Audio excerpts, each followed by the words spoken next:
Hello, confirmation year 2 students. A couple questions from April 15th. First question, two questions were very much related. I wonder if there were two individuals who were talking about submitting something like this. So one of them is, when do you consider breakfast time to be over? And another question was, at what time does breakfast become lunch? Or does it not depend on time? I think these are kind of whimsical, philosophical semantical questions. So when does lunch? Well, lunch, at least by noon, it's lunch, but you could still have breakfast food. Breakfast, brunch, brunch, it's kind of between, it's like it's a bigger meal, but it's not lunch. It's like breakfast food, late morning, maybe like 9 to noon. Yeah, that's all you're going to get from me. Sorry. Yeah, it's one of those things you can have fun with how we talk and stuff. If onto deeper questions. His question was, he is quoting from the Apostles' Creed, he rose again from the dead. Why do we proclaim this belief? And underlined again, because it seems redundant. Rose again. Did he rise a second time? No. The Latin is, if you want literally from the Latin, he rose from the dead, or he rose on the third day of the Nicene Creed. So again, is added to the English translation. I don't know. Sometimes there's words that are added when in a translation, kind of. But it's probably added. It's added not because this is the second time he rose from the dead. No, he rose again in terms of back to life from the dead. All right.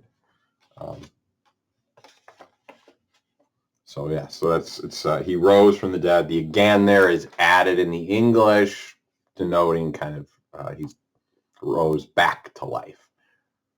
Not again in terms of like another time. Like this is the second time or third time that he's risen from the dead. No. Last question: how do you help your atheist friend without judging or hurting them?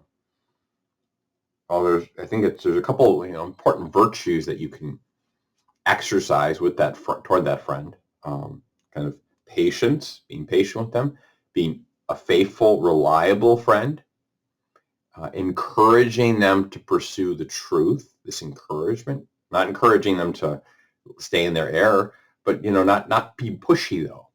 Not being pushy. Well, you're just wrong, because faith is a gift, and to pray for them. I think the importance of accompanying them, walking with them, and by your example, by being a good friend. And a good friend, it's probably not going to come up unless you or they bring it. They may bring it up. This is an area where you have an atheistic friend. You're like, well, let's talk about religion, or there may be times when that comes up, but they may pose to you, well, what do you think about me? Because I don't believe in God. Do you think are you judging me? And you might say, well, we're friends. What? I care for you. I'm concerned. But you could say faith is a gift. I pray, that you receive that gift from God. But I don't know where your heart is. I don't know what you've, kind of. So that care, you're caring for them, and you're not saying, well, it's okay. I just want you to stay where you're at. No, actually, you desire what's good for them, but you realize that's not something that you can just kind of, shove down their throat or just merely easily give to them. No, this is a gift. And so, but that gentleness toward them, I think that's just kind of that waiting, that waiting and your faithfulness, reliability, kind of that can be the best conduit you can be of them being more disposed to God's grace, not by you kind of, well, this is what you got to believe, and if you don't do this, this is what's going to happen. But you just walk with them and kind of that helping them just open up, that you're kind of comfortable with where they're at. You're comfortable in a certain sense where they're at, but you also desire more for them. You aren't all freaking out like I don't want to be your friend, by next Tuesday if you don't believe. But no, you're like, no, I care for you. I want our friendship to grow. And there may be certain limits, that friendship, it can't, it can't grow in certain ways if your friend remains an atheist, if they don't belief. But even you can ask them, like, so when did this whole thing of atheist come in? Well, let them talk about it. Let them talk about it. What are your reasons for it? And, just that can be going back to, not every time, but, periodically, like, do you celebrate Christmas with your family? Like, so what do you do? Well, what do you think about that?